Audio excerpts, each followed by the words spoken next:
The Jack C. Montgomery Veterans Medical Center in Muskogee serves some 58,000 soldiers and veterans living in 25 counties in eastern Oklahoma. Many, like Lyle Hoop from Wagner, have transportation issues. I don't have a driver's license and I don't have a vehicle, so I have diabetes and I have an ulcer on my foot that needs to be treated every week. So I live in Wagner and I have no way to get here, so my dad would come take me.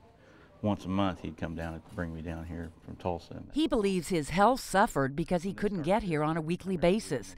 Now he can, thanks to the Veterans Transportation Service, which is a new pilot program that has been launched at veterans hospitals here in Muskogee, Oklahoma, and in 3 other states. There are no eligibility requirements. If a veteran has an appointment here, he or she can schedule pickup and delivery from their front door.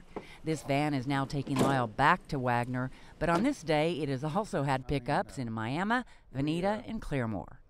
It's just overwhelming that they love the service. They just can't believe it that there's finally a service like this for them. And you know, I mean, it's so overwhelming. They say, well, what do we, they want to pay us. The appointments and transportation needs are scheduled, and a software program using GPS tracks where the vehicles are and the most efficient routes. Right now, the Muskogee VA has 4 vehicles. 2 more will be arriving in June. And with the number of people just now finding out about the service, they will need the extra wheels. We added 40 last week, so we're growing rapidly. So far, I think we have 260 that have utilized us so far. Another new service at the Muskogee VA is its crisis call center. Nurses who are specifically trained in psychiatric nursing staff the phone lines from 6:30 in the morning until 11 o'clock at night. Recently, a troubled veteran who wouldn't give his name was talking with Pat DeMoss.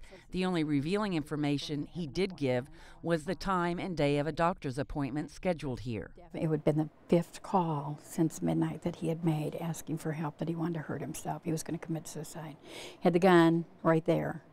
I asked him to put the gun down. He did, but through that information, Linda ran around through the resources, called the teams, and found out who our options were that had that appointment and was able to find him. We were able to send a well check out for him. The police did locate him, and he was brought in, and he received help on our mental health floor for over a month. And when they aren't handling crisis calls, they are making calls, reaching out to patients who might be in need. People that leave against medical advice, a lot of those, even the ones that don't show up for their appointments, we found some that are in depression or in a crisis situation, we've been able to bring them in. The VA is striving to meet all needs of those who have and are serving our country. The Red Cross also has volunteers here. Each week they roam the halls with a cart full of snacks and hot coffee. Hi. Hi. Good morning. Good morning to you. This is the American Red Cross free appreciation card. Treating the mind, body, and soul seems to be the goal at the VA, and doing so respectfully. I have trouble paying for my medications. They take care of all that, never asked me for anything. So, I mean, I couldn't make it without the VA. It's a fact.